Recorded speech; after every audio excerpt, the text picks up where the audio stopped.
Allora, oggi parliamo di una figura che ha lasciato un segno indelebile nell'alpinismo, Cristina Palmosca. Purtroppo scomparsa da poco, il 15 giugno 2025. Aveva 76 anni. Eh sì, una notizia davvero triste. Una pioniera assoluta. Esatto. E per approfondire ci siamo basati su un bel ricordo dal blog webandana.com, poi la sua pagina Wikipedia polacca molto dettagliata e un pezzo su Explorers Web. Fonti ottime per ricostruire il suo percorso. L'idea è capire perché è considerata una leggenda, sai, non solo per i record, anche se, essere la prima donna sul Broad Peak Ah, non è poco. assolutamente. E dobbiamo pensare al contesto, no? L'epoca d'oro dell'himalayesmo polacco, anni 70, 80. Lei emerge lì. Vero. Nata a Varsavia, formazione da ingegnere elettronico, pensa, membro del club alpino di Varsavia, il Klub Wysokogórski. All'epoca era, il centro dell'universo alpinistico polacco. Questa cosa dell'ingegnere elettronico è interessante. Magari c'entra con quella preparazione meticolosa di cui parlano le fonti. Beh, potrebbe essere, sì. Una certa forma mentis, forse. Precisione, pianificazione. Vediamo qualche impresa, allora.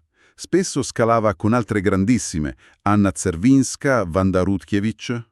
Nomi iconici.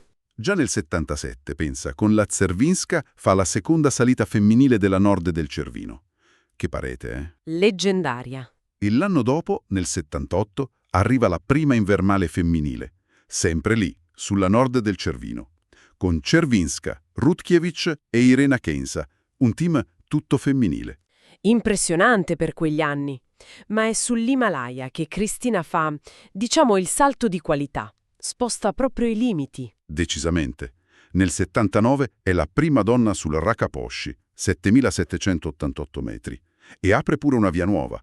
In impresa enorme. E poi 30 giugno 1983. Una data storica. Il Broad Peak, 8.051 metri.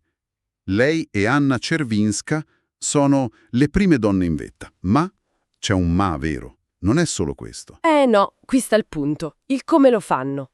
Puro stile alpino. Che significa esattamente per chi ci ascolta? Significa leggerezza, velocità, totale autosufficienza. Quindi niente ossigeno supplementare, niente portatori d'alta quota che ti aiutano a montare i campi o portare materiale. Capisco. Su un 8000 nel 1983 fatto da una cordata femminile, guarda, fu una cosa rivoluzionaria, a livello tecnico ma anche filosofico. Dimostrarono una forza, una preparazione incredibile. Quindi non era solo salire, ma farlo nel modo più etico, più pulito possibile per l'avanguardia. Esattamente. E non si ferma lì. 2 anni dopo, 15 luglio 1985, è sul Nanga Parbat, 8.126 metri, guidando la prima salita di un 8.000 fatta da un team tutto femminile. Pazzesco. E poi c'è il K2, la montagna più difficile forse. Il K2 è un capitolo a sé. Non arriva in cima, ma i suoi tentativi sono emblematici della sua tenacia. Raccontaci. Nell'82 arriva a 7.000 metri, nell'84 sale fino a 7.350 e poi nel 1986 tenta la Magic Line. Ah, la Magic Line, una via spaventosa. Esatto, difficilissima, pericolosissima. Lì arriva a 8.200 metri con Czerwinska e Janusz Meyer.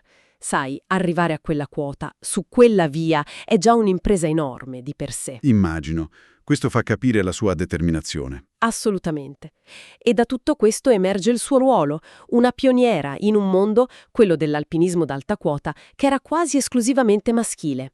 Lei e le sue compagne non erano solo lì, partecipavano, eccellevano, sfidavano le convenzioni. E le fonti dicono che lo faceva con una calma incredibile, anche nei guai. Sì, questa è una caratteristica che torna spesso, la sua calma proverbiale, fondamentale direi. E non era solo alpinista, traduceva libri importanti, giusto?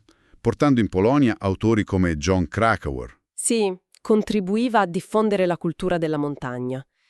E c'è un altro episodio che la dice lunga.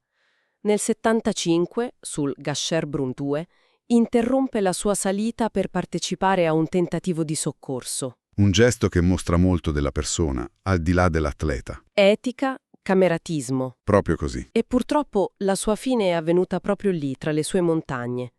il 15 giugno 2005, una caduta mentre arrampicava negli Alti Tatra slovacchi. Vicino a Wisnia Przybylinska Przełęcz, ritrovata poi il giorno dopo nella Dolina Piargista.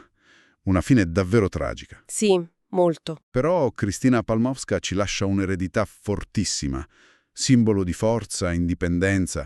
Ha davvero rotto delle barriere, mostrando cosa potevano fare le donne nelle condizioni più estreme.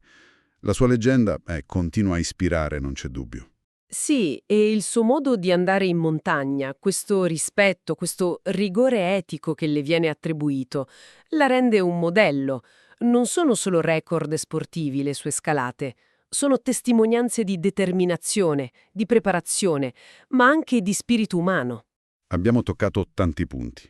Forza fisica, tecnica, le imprese, ma le fonti insistono molto su questa calma, su questa preparazione quasi scientifica. Mi chiedo, e forse uno spunto per chi ci ascolta, al di là delle doti fisiche, quanto contano davvero queste qualità interiori, questa disciplina mentale, questa calma, per riuscire a spostare i propri limiti continuamente in ambienti così ostili, come ha fatto lei per decenni?